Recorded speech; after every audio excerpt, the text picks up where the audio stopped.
I actually thought, this is it, I'm going to die in this collision. I thought that I wasn't going to come out of that car. OPP members stop vehicles on highways across Ontario every day, yet drivers passing emergency vehicles often don't move over or slow down. There's absolutely no reason a police officer, an ambulance worker, or a firefighter has to lose his life because people won't take that extra 2 seconds to move over into the next lane. Absolutely no reason.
Welcome to a very special edition of Daytime for Remembrance Day. Daytime Remembers. A special note that coming up at 11 o'clock, we will be going live to the ceremonies at the Cenotaph at Wellington and Dufferin for those complete ceremonies. And if you don't have an opportunity to get to the Cenotaph itself and be a part of those ceremonies, you can take part right here on Daytime. We will also be chatting with Jeffrey Gell. This has kind of become an annual tradition for us here at Daytime to check in with retired Staff Sergeant for the Corps of Royal Engineers, Jeffrey Gell, and his lovely wife, Pauline. We will also be checking in with Michelle Lerman, who is the founder of We Remember with TLC, and get a very special performance from Michelle, her performance of In Flanders Fields right here in the Daytime studio. Plus, we will also find out about the War Amps Champ program from one of the champs themselves, 16-year-old, very courageous young lady who is not only courageous for what she's gone through, but courageous for being 16 and coming on TV. That's always a challenging thing. In addition to all of that, we are also visiting with our good friend Alistair Neely, who is the curator for the First Hussars Museum right here in London, Ontario. Alistair, thank you so much for being here. Thank you. First of all, before we get into the many things that you've got going on, let's talk about the museum itself. What is the history of the museum? Well, the museum's been around London since 1984 in various locations. At one point, we were in a cell block in the old courthouse and out of the Army base. Now we're at 1 Dundas, which is the best location in the city. It's right down Forks of the Thames by the splash pad in that little house as you come up the hill. I want to talk more about the museum itself, but let's go to the Lest We Forget program, something that is happening in conjunction with the London Public Library. Tell me a little bit about that. Yeah, the London Public Library several years ago partnered with the archives, and they were able to give us about 100 military service files of Londoners who were killed in the First and Second World War.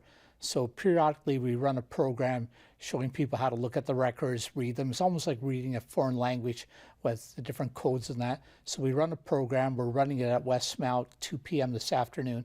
And we're just going to show people how they can delve into finding out about their relatives. I mean, it's easy enough to find out if your relative was court-martialed in the First World War. I can find that out in about 2 minutes on that. So you can find a lot of interesting things about relatives on that. And we try to show this part of our genealogy and programs at the library. Are more people taking advantage of that? Are people expressing a real interest in learning more about the military history of their family and their ancestors? I think they are. As people get older, they sort of lose it, or the connection with their grandparents or whatever, and they want to discover it. So they will look through the military records online, come to the library, down the London Room with Arthur and his staff down there. And it's just expanding all the time. I thought when I started with the library a long time ago, I thought, oh, it's just a passing fancy, but genealogists just keep coming. Indeed. Well, if I am looking for more information, what information do I need to start with? If you look at the medals, if you have medals or any paperwork from them, if they have a regimental number, that makes it so much easier to find the information, because that's almost like your SIN number now, so that you can identify your name from somebody else's on that.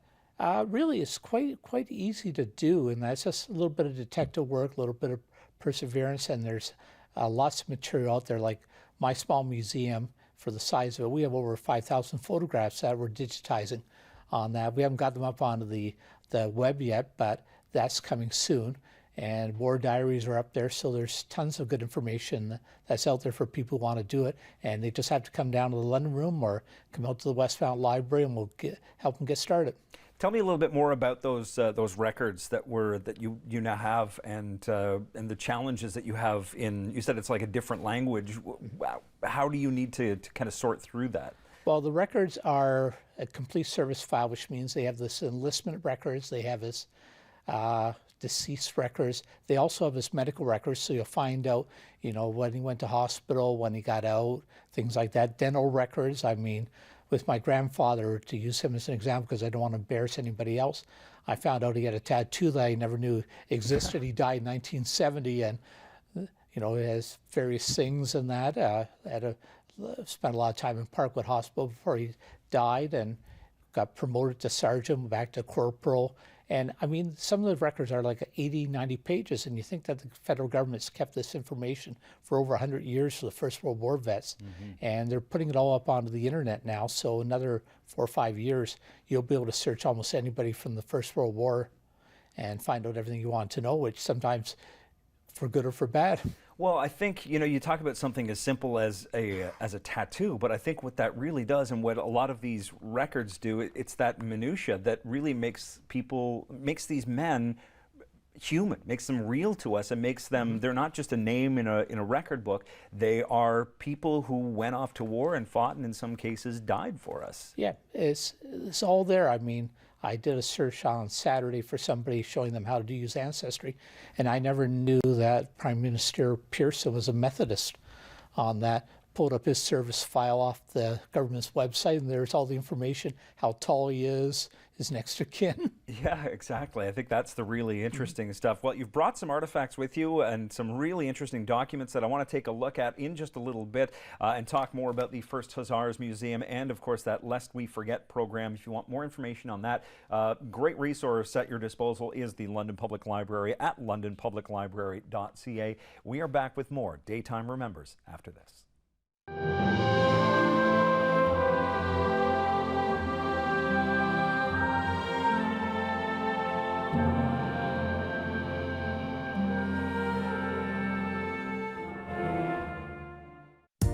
This program is brought to you by the following sponsors. This year we are celebrating our 50th year in business. We would like to thank you by offering discounts on all flooring purchased throughout the year. We sell most major Canadian-made brands of pre-finished hardwood flooring. We are your custom finishing and refinishing specialists. Huron Flooring, the one and only hardwood flooring store you'll ever need. It's London's most remarkable address, a new luxury apartment building featuring breathtaking views and the city's largest floor plans. It's 940 on the Park, an Ayreswood rental property, steps from Springbank Park, a pool, spa, gym, library, and more. 102.3 Jack FM.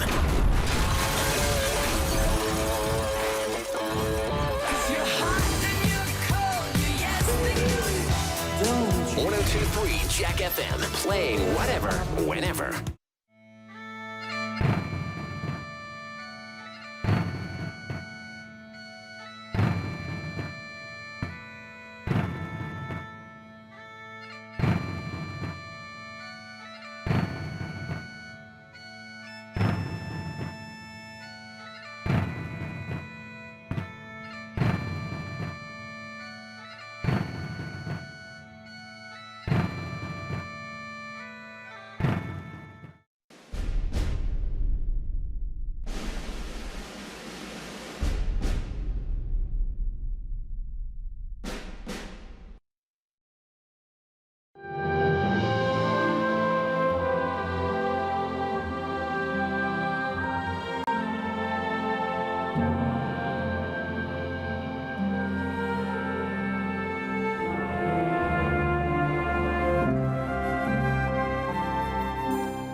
Welcome back to Daytime Remembers on Rogers TV. Back in conversation with Alistair Neely, curator of the First Hussars Museum. And Alistair, in addition to the importance of today, as well as all of the things that you have contained within the museum, you have a couple of big events as well, including Beneath the Crosses with John Sargent. Tell me what's going to happen on November 16th. Yeah.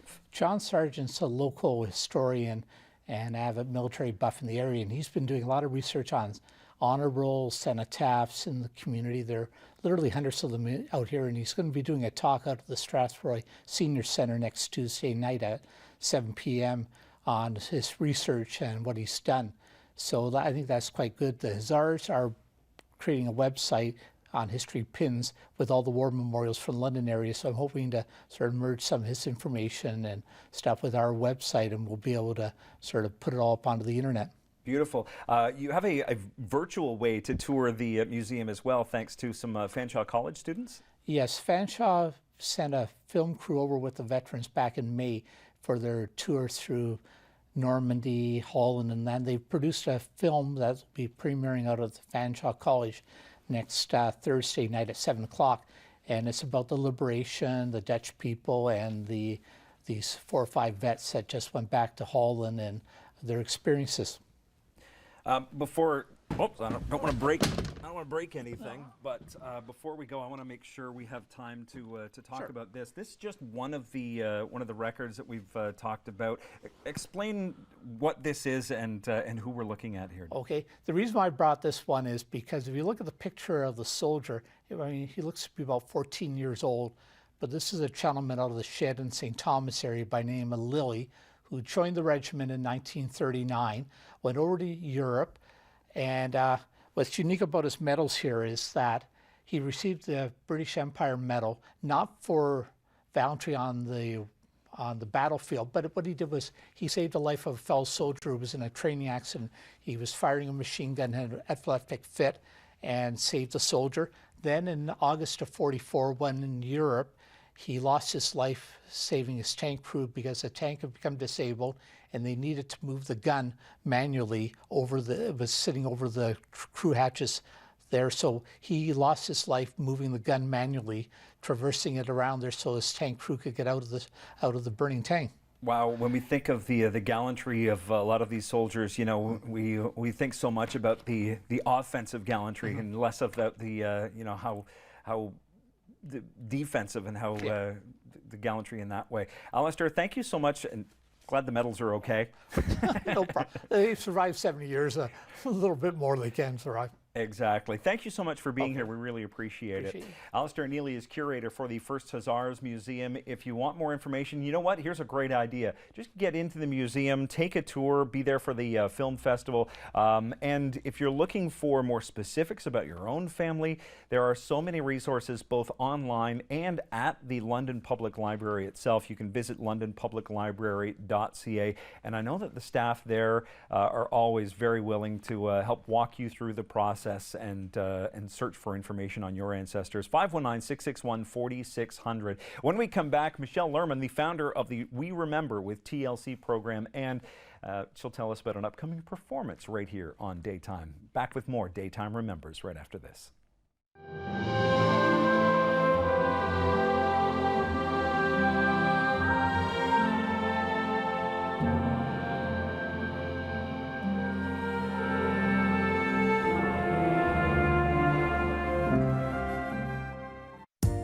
This program is brought to you by the following sponsors. Duramed, London's only independently owned and operated home healthcare retail and full-service warehouse since 1999. Our staff offers friendly, knowledgeable solutions to your questions and concerns in a personal, confidential way. 519-686-3888. It's London's most remarkable address, a new luxury apartment building featuring breathtaking views and the city's largest floor plans. It's 940 on the Park, an Airswood rental property, steps from Springbank Park, a pool, spa, gym, library, and more.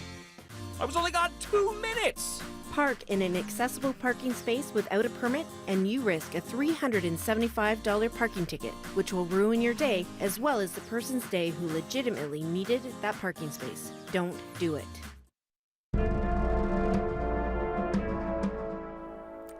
I'm Deb Matthews. On November 11th, Canadians come together to honor those who have served our country in times of peace and in times of war. We pay our respects to their bravery and their sacrifices. We also honor those who have or have had a family member or loved one serving. They too have sacrificed, and we thank them for their strength and their courage.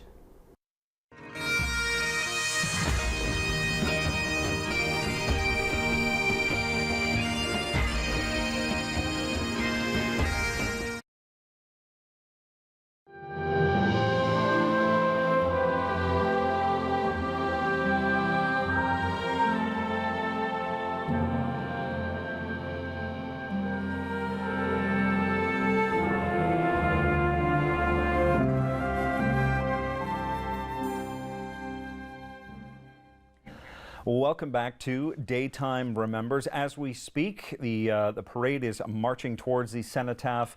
As crowds gather there, we will be all set to go live down to the ceremonies at Wellington and Dufferin Avenues in just a moment. But first, let's say hello to Michelle Lerman, getting set for a fantastic performance. We remember with TLC founder Michelle Lerman joining us. Michelle, thank you for being here. Nice to be back. Thank you. You're right. This is kind of turning into an annual tradition for us, which I think is kind of the intention, right? Well, it is. I mean, when McCrae, which is the 100th anniversary of the writing of In Flanders Fields, when he wrote that poem, he said to you, meaning the collective we. So it's not just people who have veterans in their family, it's not just the Legions, it's all of us that have to get involved, and that is the mission of our organization.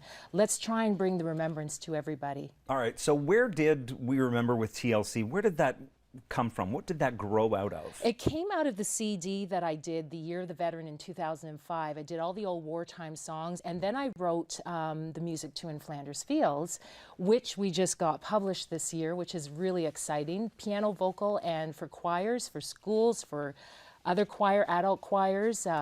So that is available now, as well as our wristbands. And this year we're trying to, because of the work to rule, it's been a tough year. However, the writing of the poem was first published in Punch magazine in the UK, December 8th, it's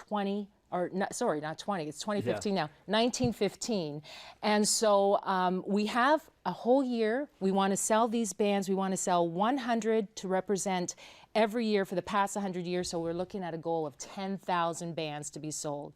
Monies will go to veterans suffering from post-traumatic stress in the form of service dogs and equine therapies. Okay, so I've got mine. Where can we at home get our bands? Okay, so you can get them at the London Military Family Resource Centre. They're at Wolseley Barracks, 660-5366. They can contact us as well too.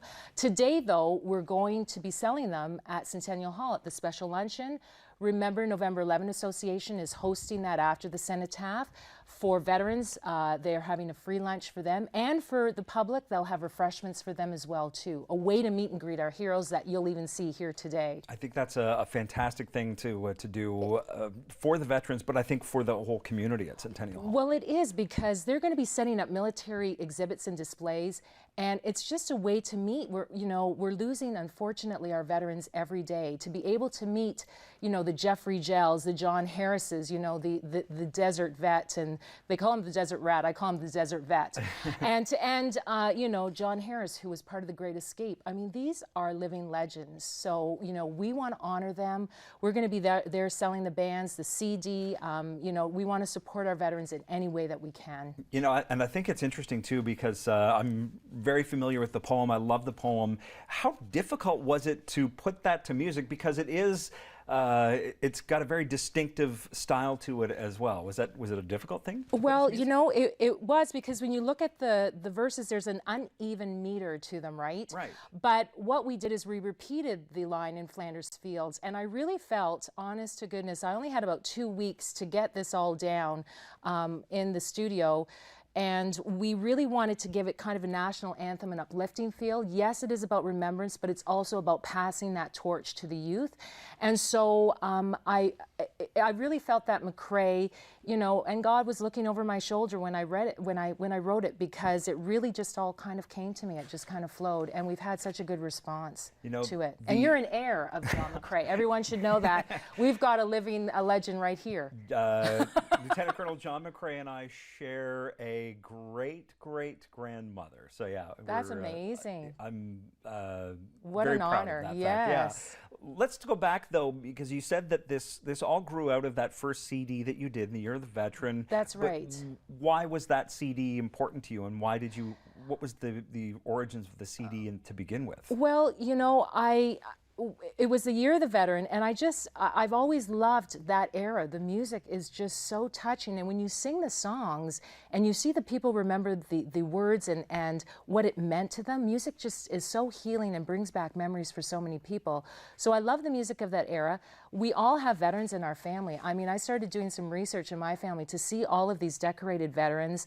You know, my great uncle died in the First World War in Italy. I mean, other veterans, you know, one was a parachuter. I mean, he suffered post-traumatic stress. So it just grew. It just was a natural growth. I just thought we need to do something to not just remember 2 weeks out of the year, but all year, and that's what this wristband does. It's a wonderful way to remember throughout the year. And of course, we've got in Flanders Fields, we've got our few poppies on it, and celebrating the 100th anniversary. Speaking of poppies, we're going to take a quick break, but when we come back, I have to ask you about your very special poppy as well, and the origins of that. Michelle Lerman and the Lest We Forget, or rather We Remember with TLC. For more information, as she mentioned, 519-434-0315. We will still be heading down to the Cenotaph for these ceremonies coming up shortly at the corner of Wellington and Dufferin with Daytime Remembers when we return.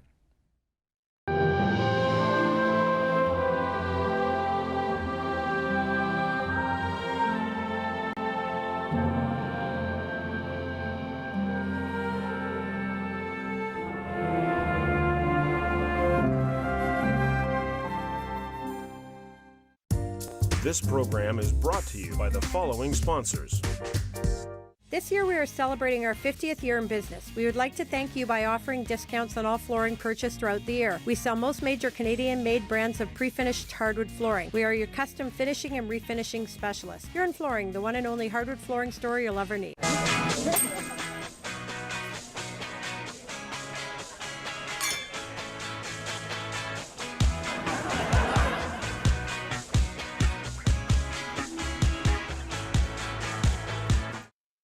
London's recycling program has expanded. Recycle paper cups and plastic lids. Separate and put both in with other containers. Recycle clear rigid plastic packaging on toys and other products. Separate the paper inserts and place them in the paper blue box and the plastic in with other containers.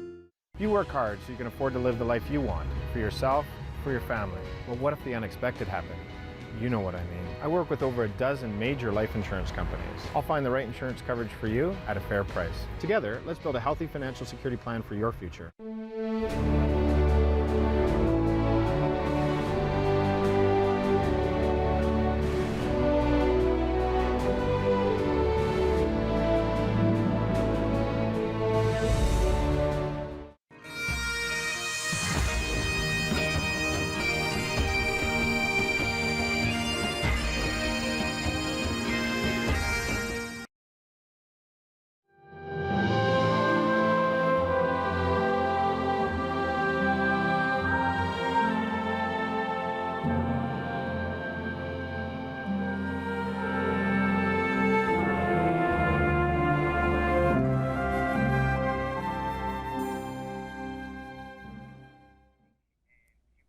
Welcome back to Daytime and Daytime Remembers. As we take a look at the crowd gathered right at the corner of Wellington and Dufferin, we will pick up coverage there in just a moment. But first, we are still in conversation with Michelle Lerman and the founder of We Remember with TLC. Before the break, I mentioned your beautiful, I don't know if you can see that at home, but it's gorgeous, is that crocheted? A crocheted poppy? Yeah, handcrafted crochet poppy. One of our veterans last year, 96-year-old Robert Mongai, passed away.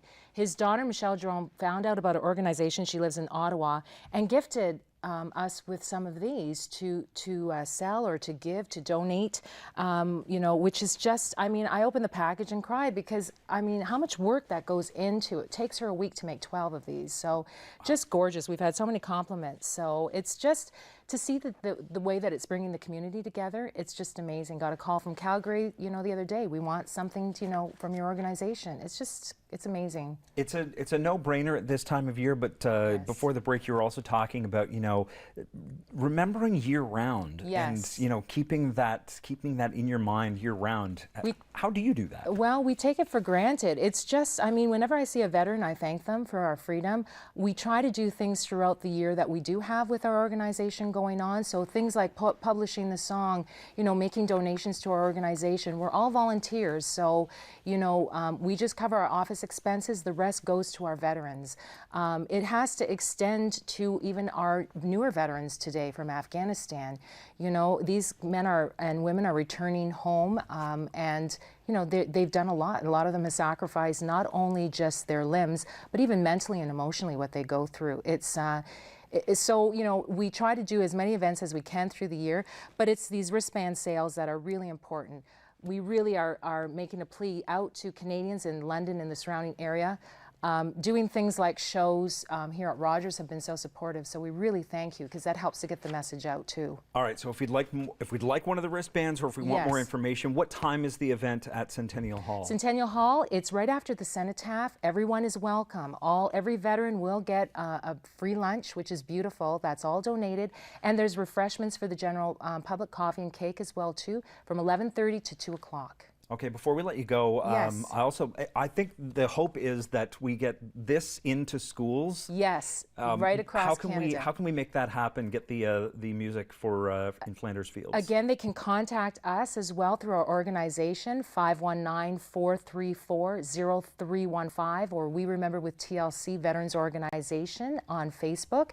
And yes, we've already had, not only from Canada, from the UK and the United States have asked for copies of this for sheet music. So we're going to see what happens in the next year. That's really encouraging. It really is. But hey, we need to do it here first in Canada, right? Absolutely. Well, if you have not heard in Flanders Fields, well, it's the set to music version, you will have an opportunity because Michelle, you're going to stick around and perform it for us as well. I am, and throughout the year, hopefully, we're going to do it. There's a Remembrance Garden as well too, with all kinds of poppies that Remember November 11 Association has hosted. So hopefully, you'll see it throughout the year as well too. But yes, here first at Rogers. You know, you mentioned a few names, Jeffrey Gell, Yes. who's waiting to talk to us in just a little bit. But specifically, who do you think of during Remembrance Day?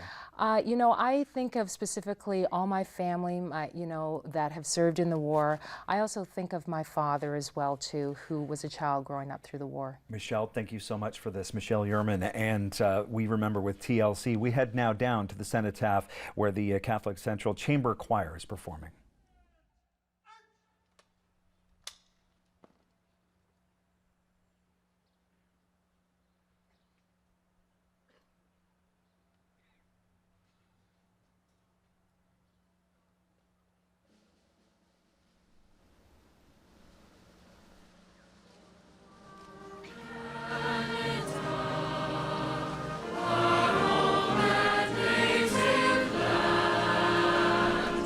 True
Last post.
Piper, the lament.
They shall grow not old, as we who are left grow old.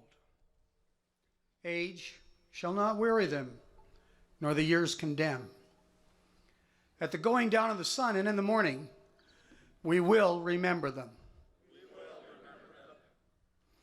I invite you all to join me in a singing of Abide With Me, verses 1 and 5, found on the back of the bulletin.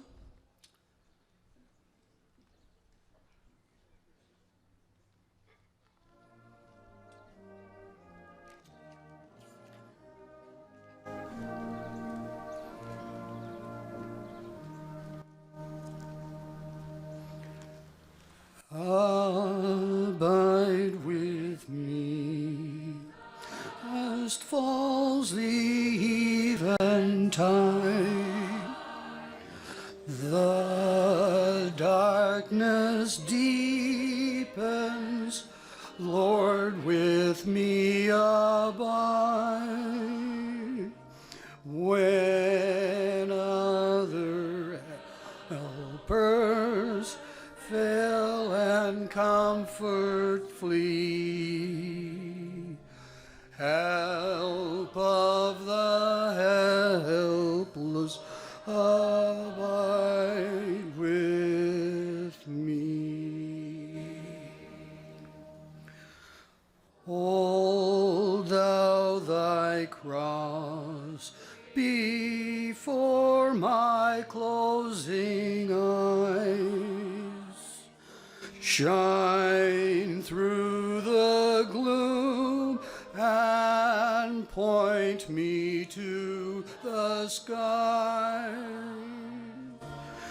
As morning breaks and earth's vain shadows flee, in life, in death, O Lord, abide with me.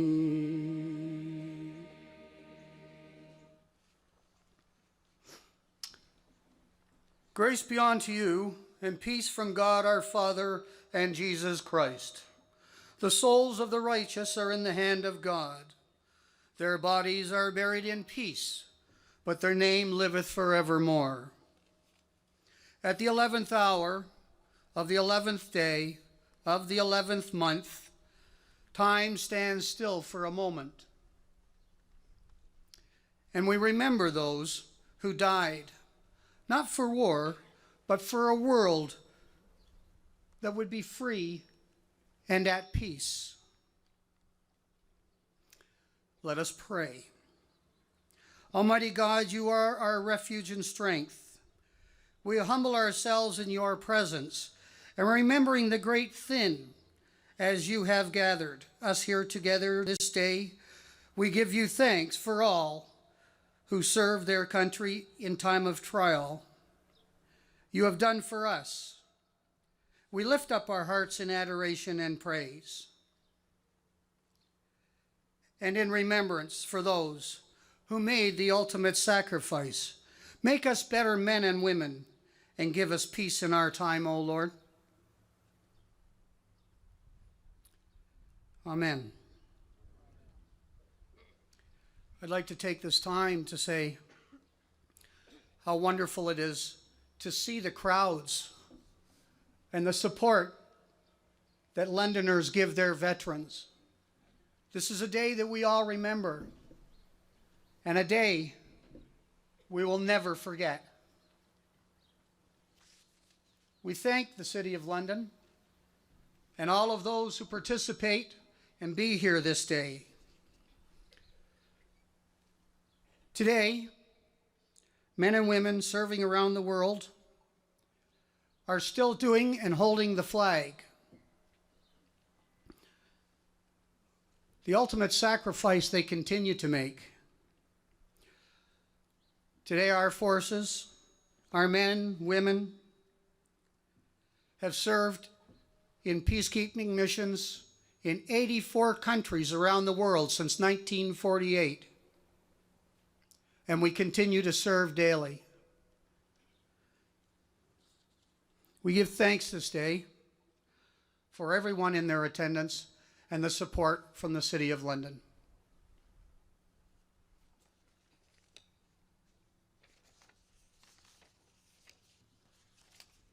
Our closing prayer.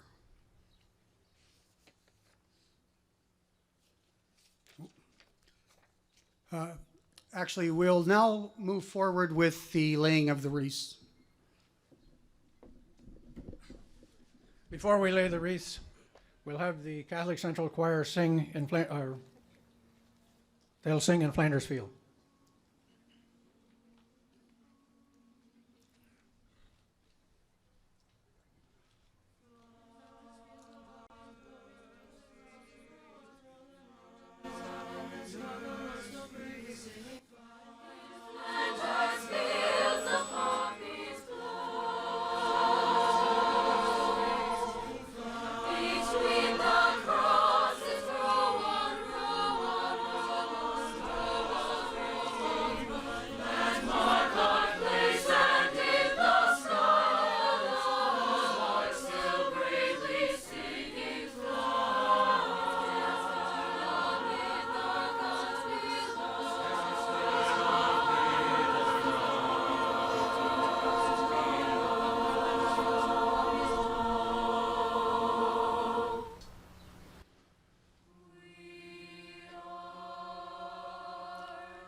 And now we'll commence with laying the wreaths. And we'll start off with the Silver Cross Mother, Carolyn Wilson, escorted by Derek McClinchy.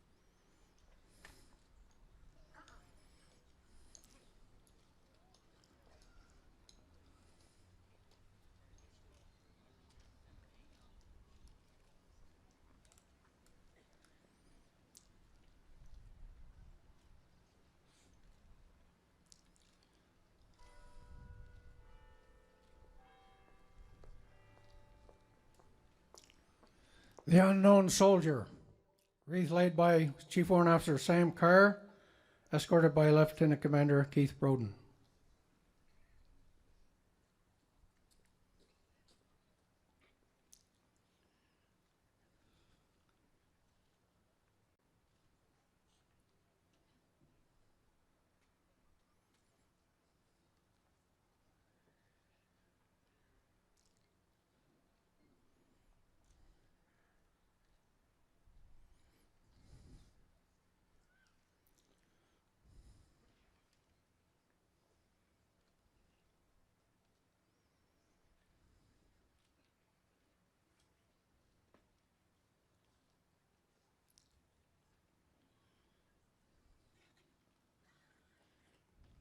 Federal Government of Canada, MPs Peter Fragiston, Peter Fragas-Katos, Irene Matheson, and Kate Young.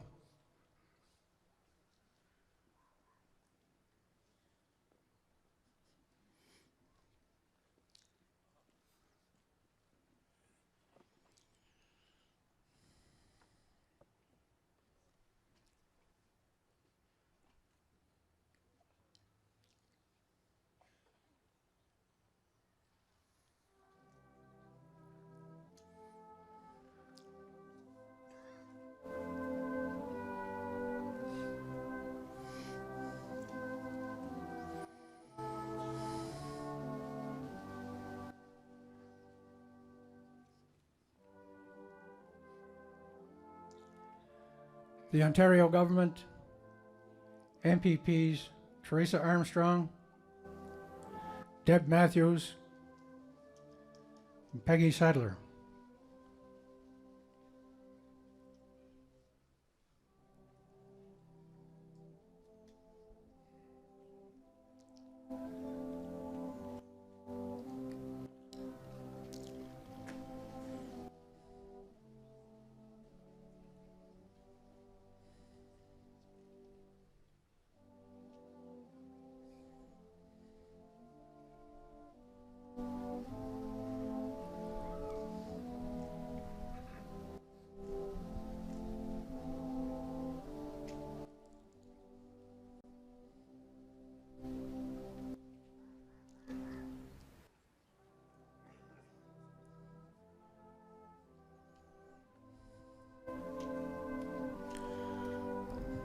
Representing our City of London, Mayor Matt Brown, accompanied by the London Police Chief John Perry.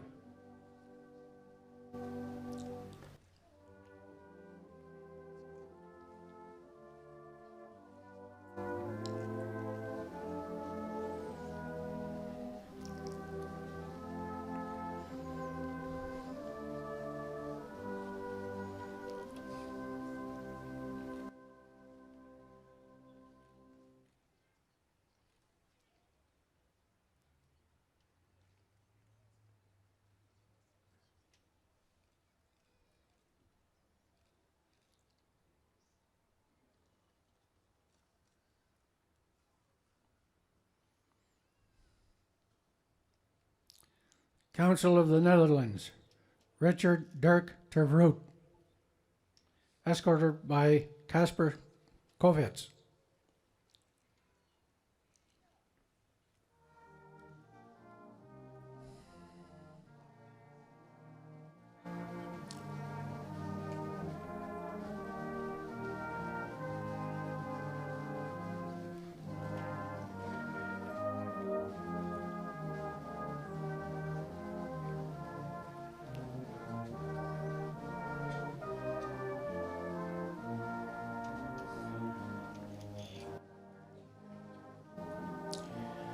'31 Canadian Brigade Group Commander, Colonel K.S.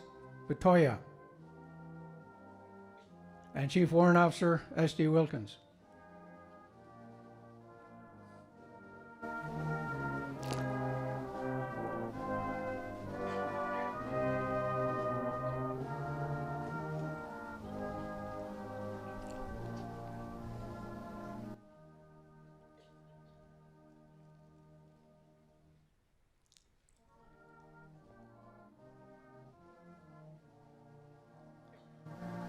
1st Hussars, Honorary Colonel Andre Mass and Captain Ryan Degan. Master Warrant Officer G. Whitaker. Oh.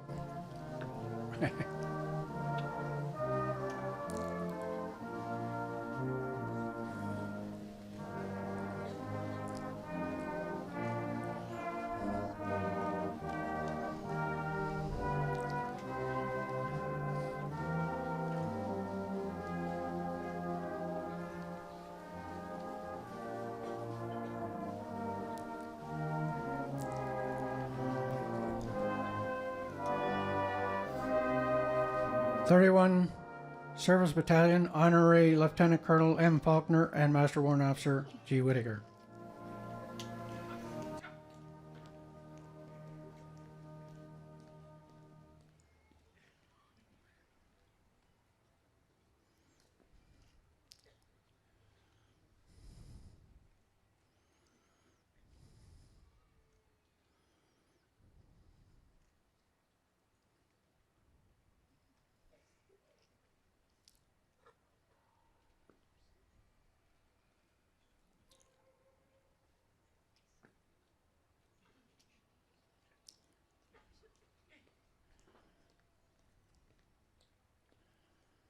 Royal Canadian Legion District A Deputy Commander Brian Harris.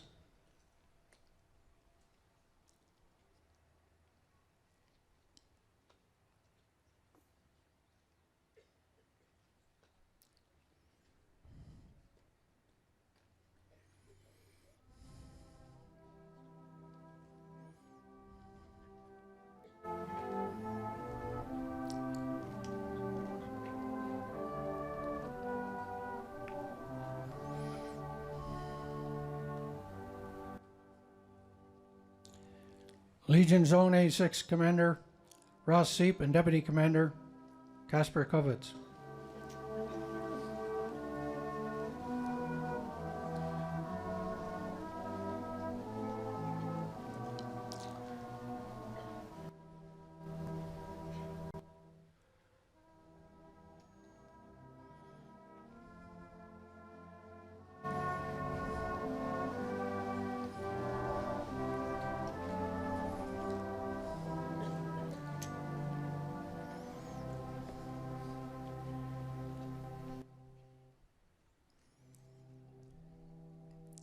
The next one should have been higher up on the list. We'll make the correction now, but for next year we'll make sure it's in the proper order. HMCS Prevost, Lieutenant Commander Sean Betty and Chief Warrant Officer Paul Williamson.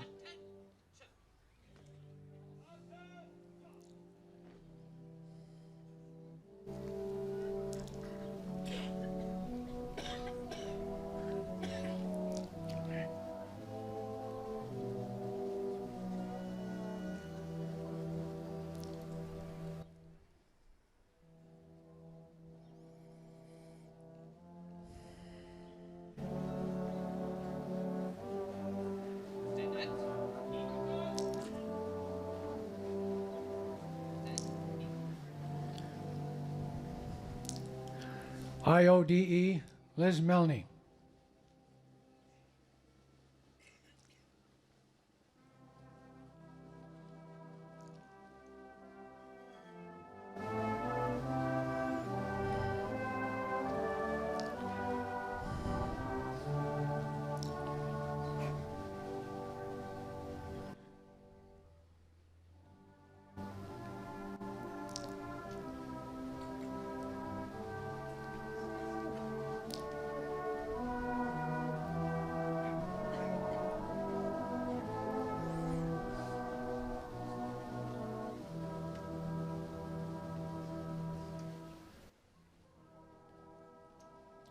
The Royal Canadian Mounted Police, Assistant Commissioner White, CO of O Division.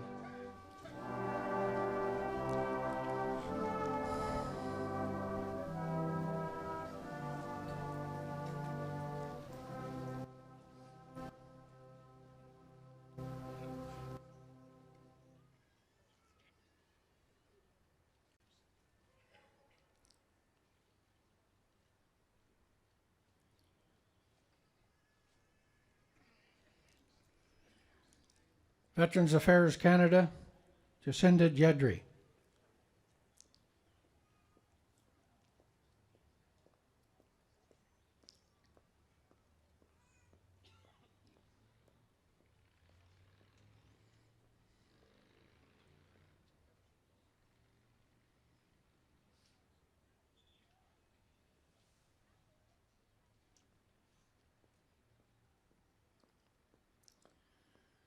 The Royal Canadian Ladies Auxiliary Provincial Command, Barbara McIsaac, and Zone A6 Ladies Auxiliary Zone Commander, Tracy McGuinness.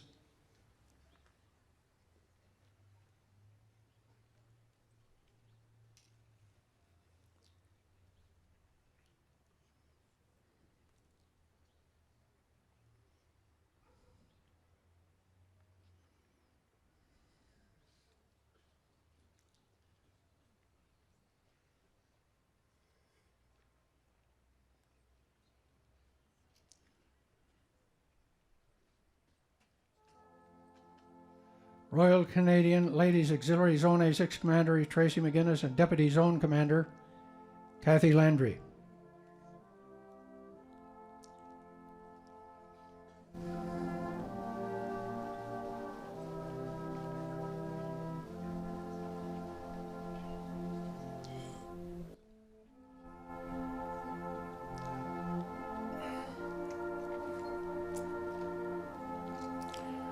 Salvation Army, Major Morris Vincent, Divisional Commander.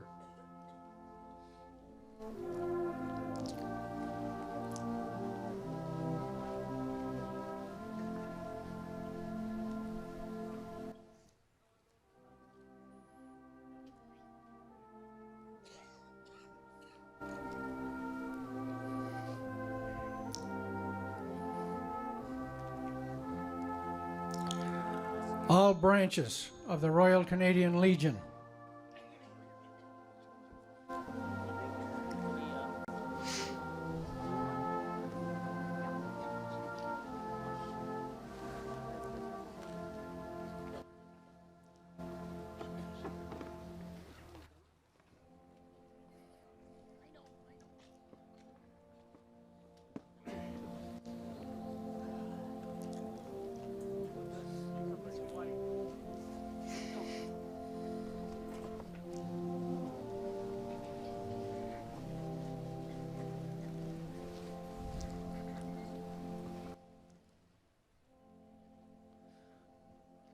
All other veterans organizations. There's a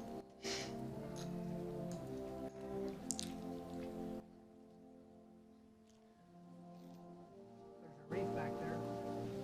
One of our reefs is back there.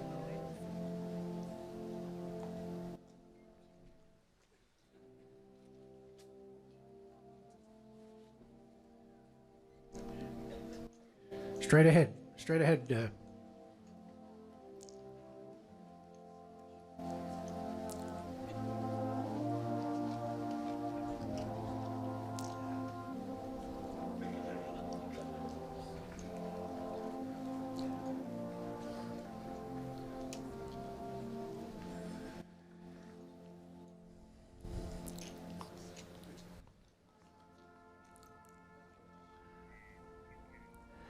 Daytime Remembers continues with our coverage from the Cenotaph at Wellington and Dufferin. And when we come back, we will meet some of the people that we are honoring today. Jeffrey Gell and Pauline Gell, retired Corps of Royal Engineers, when Daytime Remembers returns.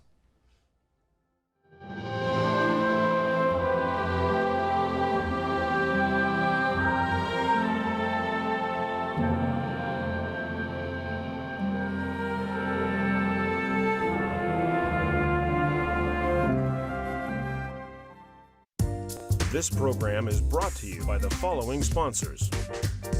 This year we are celebrating our 50th year in business. We would like to thank you by offering discounts on all flooring purchased throughout the year. We sell most major Canadian-made brands of pre-finished hardwood flooring. We are your custom finishing and refinishing specialists. You're in Flooring, the one and only hardwood flooring store you'll ever need. 102.3 Jack FM.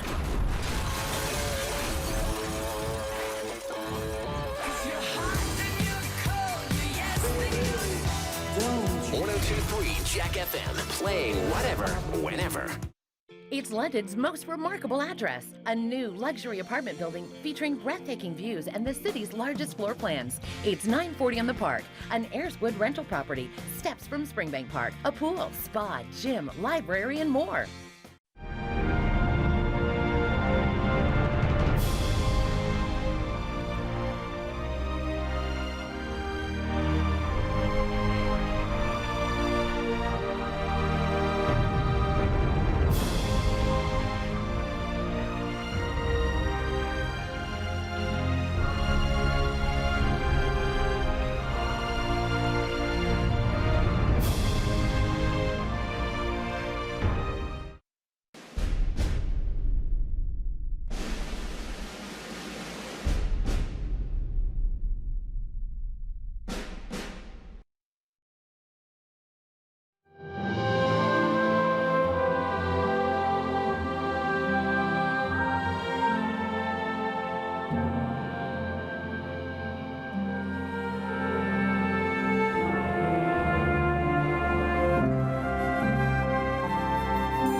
Welcome back to Daytime on Rogers TV and Daytime Remembers as the ceremonies at the Cenotaph at Wellington and Dufferin continue, and wonderful to see the large crowds of people who have gathered there. This has quickly become an annual tradition, our annual visit from the Gels. Jeffrey Gell, retired Corps of Royal Engineers, as well as the lovely Pauline Gell joining us. Folks, thank you so much for being here, and Jeffrey, thank you for your service. What do you think when you see the wonderful crowds that are gathered at the Cenotaph today? Well, how does that make you feel? It really makes me feel good that so many people have realized, you know, what us veterans did during the war. And we feel elated in many ways. Even the school that I went to, they were so appreciative of what us veterans did, that they just couldn't stop telling us how nice, how well they received us. And we were thrilled with them, really. It was very good to see that. And it's the same all over the country, really. And I've traveled the country quite a bit in my years, and it's getting better and better, and they more than ever are they realizing that there was a lot given by veterans for that Second World War and the First World War, of course. Indeed. Let's talk about you and your service. Where did you serve? Well, mine was a long war, really. It started in 1939 and it finished in 1946. I served in the Middle East mostly, as on active service in the Middle East, at Alamein and in the Libyan desert. But before that, of course, I was in the Royal Engineers in Chatham in England, and transferred to Ripon in Yorkshire, and we landed in Ripon the day war was declared on September the 3rd, 1939 at 10 o'clock in the morning on the Sunday, and we were marching through Ripon at that time. And the whole company stopped and we fixed bayonets and continued our march through, which I think scared the population to death. But it was quite something to do this. Clearly, there are very specific dates that stick in your mind. Pauline, are there particular moments for you that are ingrained in your mind? Not really. So many. What was your contribution? What were you doing during the war effort? I was working in an ammunition factory. We didn't have any choice. We had to go. And what was that experience like for you personally? Well, it wasn't bad. Could have been a lot better, I guess. I'm sure. Yeah. Talk about what it was like and your feelings about young people today when you see how appreciative the kids when you visit schools. How does that make you feel? I'm very pleased. It's become more lately than ever before, I think. I'm very pleased about that. Jeff, what do you think the reason for that is? Why have we seen so many great crowds? Do you think a lot of it has to do with the 100th anniversary of Flanders Fields and the timing of all of that as well? I think Flanders Fields has a lot to do with it, there's no doubt about that. And I speak to the children at the schools and they all pretty well know exactly the poem of John McCrae, Flanders Fields. But they also interested in many things that happened, that they seem to be involved with it much more than they were before. And I think it's because the cenotaph parades and the various veterans that are left go out of their way to go to these schools and talk to the kids. And I do quite often as well. I go to many schools. And I think it's good. It makes me feel really humble to know that they really do appreciate what we've done and what we've been through during those years. Well, I think it's important because for a lot of kids, and even for older people like myself, we have a lot of symbols of what our veterans have given. You know, the poppy, the poem itself in Flanders Fields, the cenotaph itself. But it's the stories and hearing from people like yourself who actually served. I think that's really important for us to hear that you are real people. They're not just symbols. Well, you know, and during the war, of course, there are so many things that we don't want to know about. You know, really, it was a tough time for many of us, and many times in the desert war, many of us said, we'll never see home again, and we never thought we would. It was really that bad and tough going. But to see afterwards what people are, how elated they are that we could come and talk to them, and they ask questions, and they're so involved with us, and I feel quite humble about it, really, that they're asking me so many of these questions. Do you still find it difficult to share those stories today? In some of them, I do feel difficult to explain, especially our job was mine clearing, and the number of men that we lost in our company alone. Out of 150 men, we were lucky to have finished up with 15 in the desert campaign. We didn't have equipment to be able to detect minefields. We had to do it by hand with a bayonet and tapping in the desert to find the mines. And this is where we lost a lot of men. And I was a staff sergeant in charge of a group of 25. And I, to this day, can see what they went through and what we went through, and it's not pretty. War is not pretty. Jeffrey, thank you so much for your service, and thank you both, Jeff and Pauline, for being here. We really appreciate it.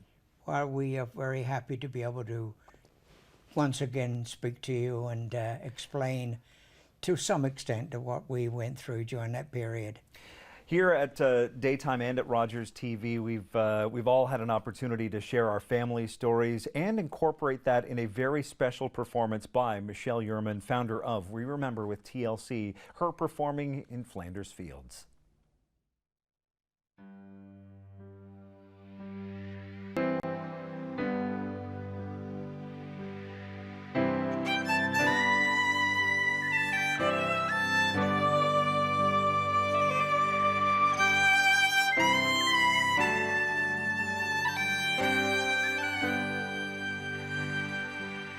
Flanders Fields the poppies blow, between the crosses row on row, that mark our place, and in the sky the lark still bravely singing fly, scares heard amid the guns below.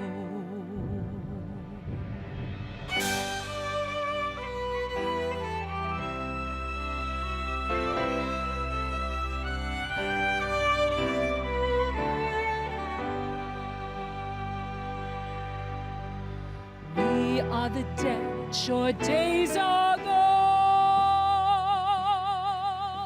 We lived, felt dawn, saw sunset glow. Loved and were loved, and now we lie in Flanders fields, in Flanders fields.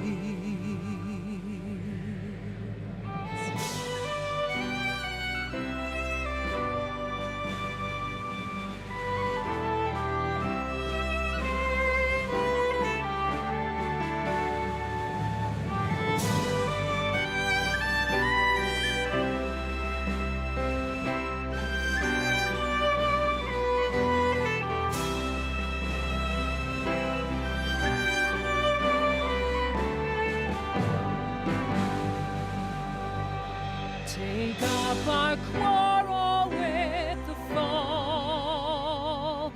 To you from failing hands we throw. The torch be yours to hold it high. If ye break faith with us who die, we shall not sleep though poppies grow in Flanders fields, in Flanders fields.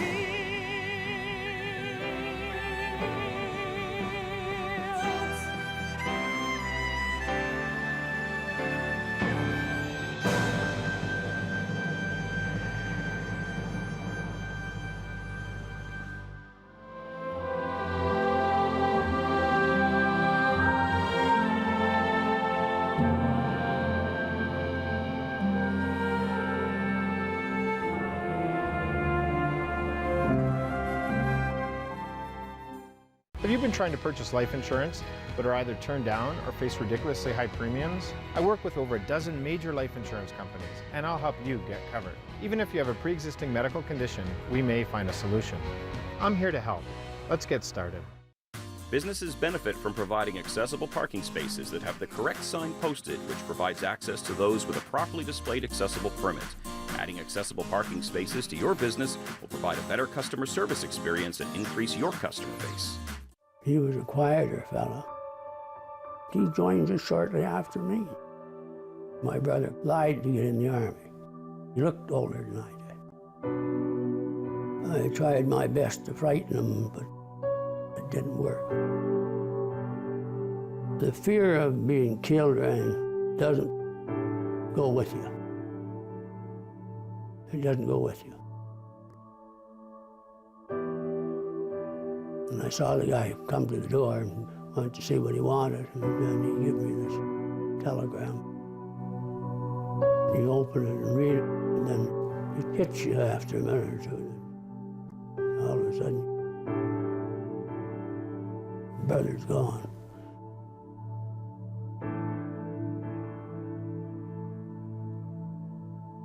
They should be remembered.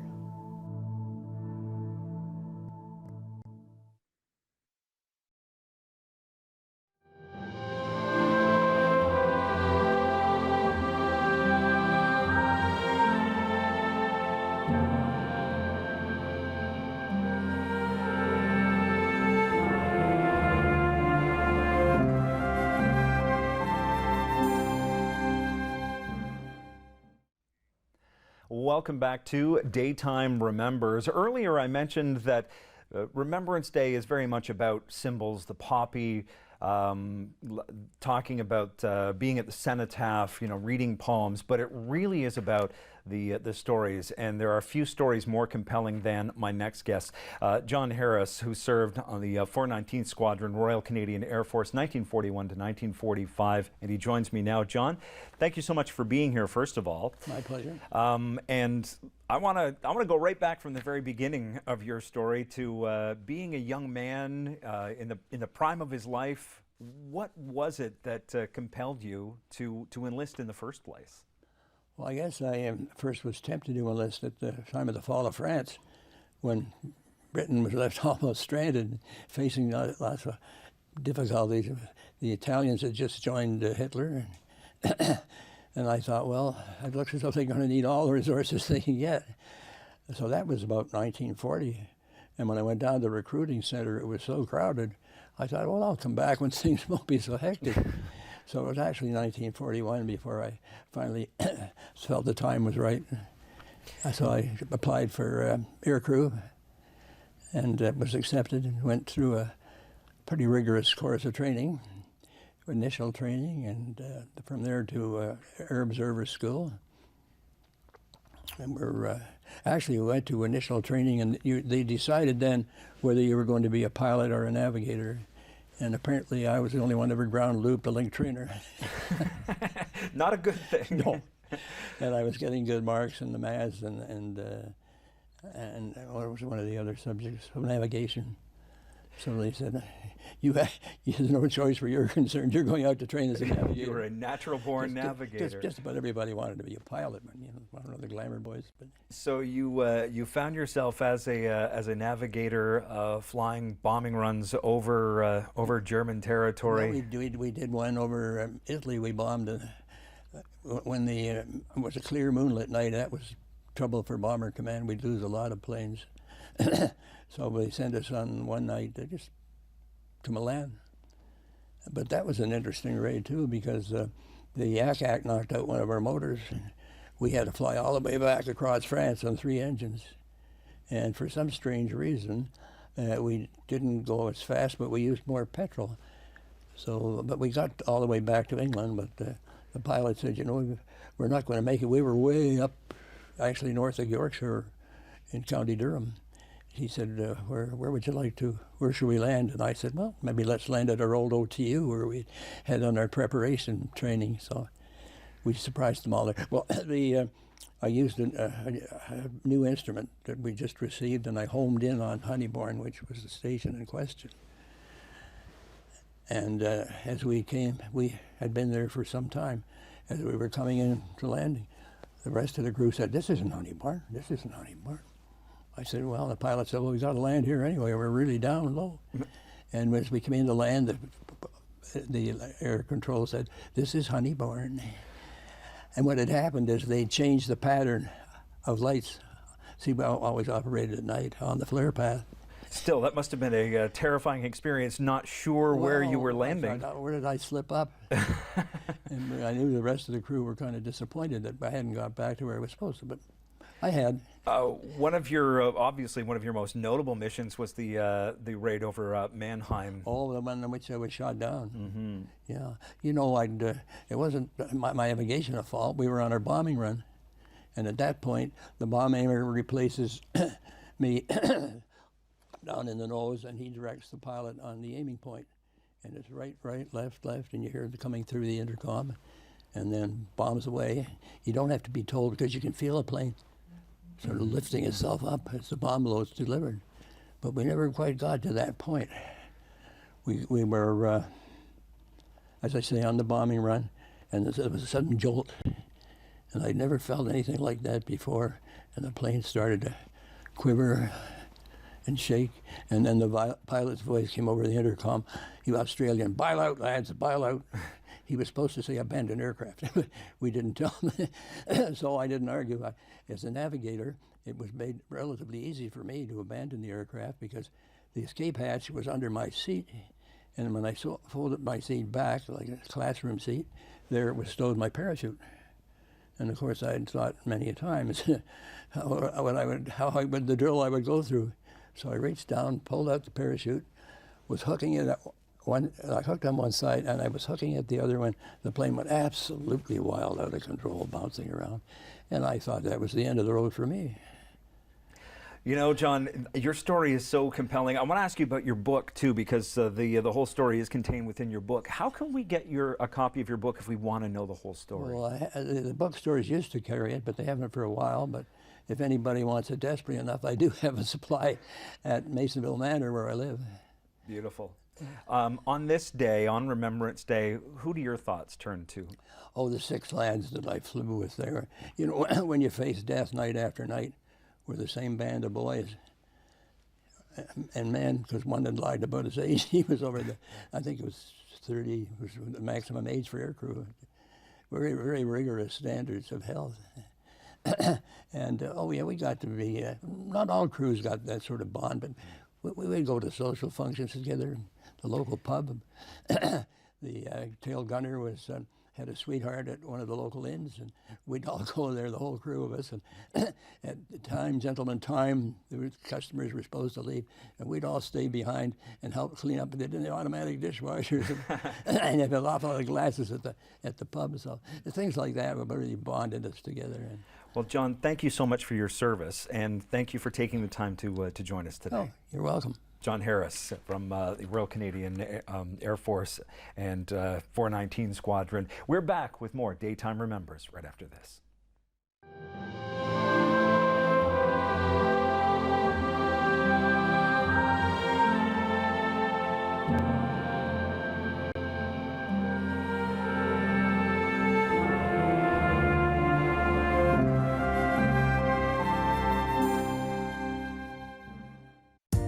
This program is brought to you by the following sponsors.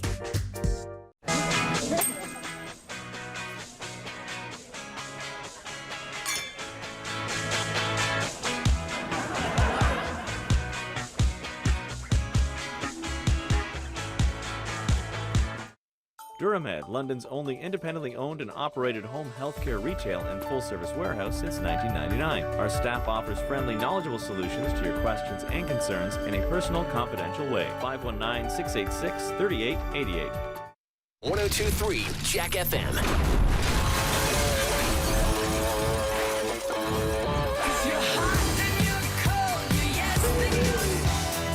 1023 Jack FM. Playing whatever, whenever.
Welcome back to Daytime Remembers. A big thank you to the Gels for being here, to John Harris for being here, and a big thank you as well for everyone who has been down at the Cenotaph taking part in the ceremonies, which, by the way, are continuing. A lot of talk about, you know, how we involve young people, and, well, lo and behold, look at that, we get to meet one of those young people, 16-year-old Sydney Ramsey, who is member of the War Amps Child Amputee Program. Sydney, thank you so much for being here. No problem.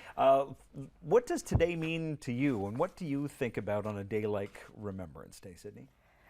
Growing up with Champs, it's always about veterans and carrying on their legacy.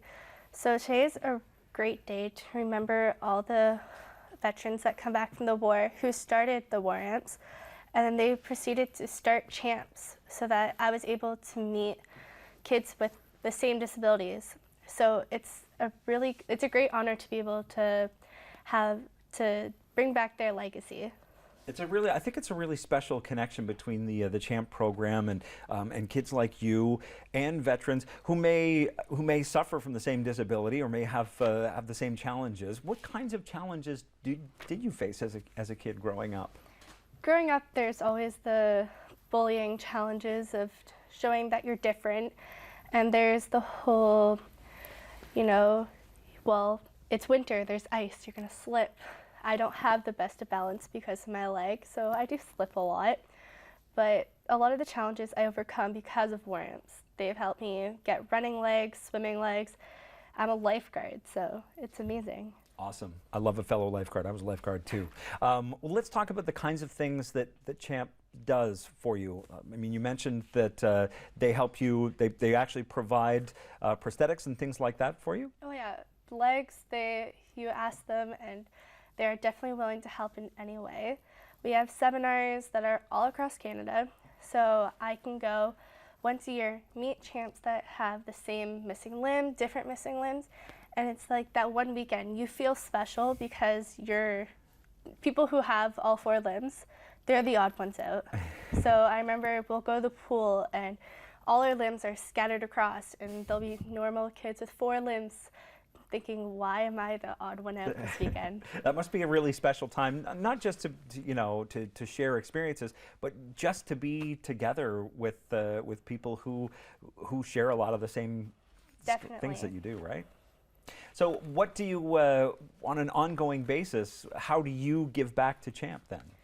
I do Play Safe, Drive Safe presentations, so it's going to schools, going to different organizations, telling kids, teenagers, adults how you can play safe in neighborhoods, how to drive safe so you don't end up missing a limb. I do Remembrance Day ceremonies, so I do this, or I lay wreaths at the Cenotaph.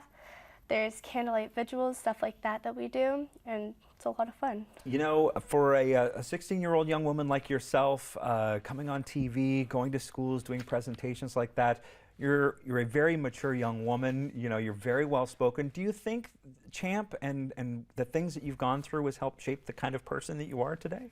Definitely. Without these experiences, I think I'd be a very shy little girl in a bubble. So CHAMPS has definitely opened me up. They've taught me how to speak in front of people, how to act a certain way when I'm doing certain things. So yeah, WARAMPS has helped me through my whole life. Well, You're rocking it. Keep it up, all right? Thank you so much for being here, too. We really appreciate you taking some time out of what I'm sure is a busy day for you to be here. Sydney Ramsey is member of the WARAMPS CHAMP Amputee Program, Child Amputee Program. You can visit the waramps.ca for more information or just give them a call. 1-800-250-3030 is the phone number. If you have missed any of the compelling conversations we've had or any of the coverage of today's show, you can also find it at rogerstv.com. And we'd love for you to share your stories. If you have a special Remembrance Day story, please feel free to share that either on Facebook, just search for Daytime London, or you can find us on Twitter at Daytime London. As always, a big thank you to all of the volunteers who work so hard to make this happen for us, especially on a busy day like today and Remembrance Day with Daytime Remembers. And a thank you to you as well for spending your time with us. Have a great day.